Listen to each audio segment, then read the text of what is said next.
Humans have moral obligation to protect the environment and promote the sustainable development of the planet for future generations. This may sound cliché, but definitely true. If all of us work with a common goal, nothing is insurmountable.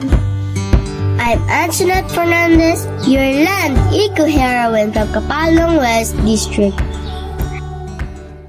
Land abuses like deforestation, industrialization, mining activities, and littering are major contributor on changing climate and unbalanced ecosystem.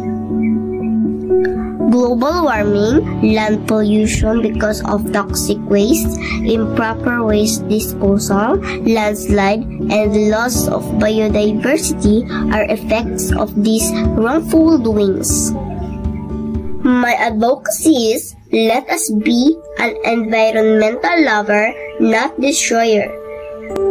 We should love Mother Nature, nurture what has given to us by our Creator. His creations need protection, not distractions. Let us protect our environment, obey the laws implemented by the DNR. Be a good example, not sinful. I'm calling for your help. Save Earth for future birth. Your small acts can be a big impact.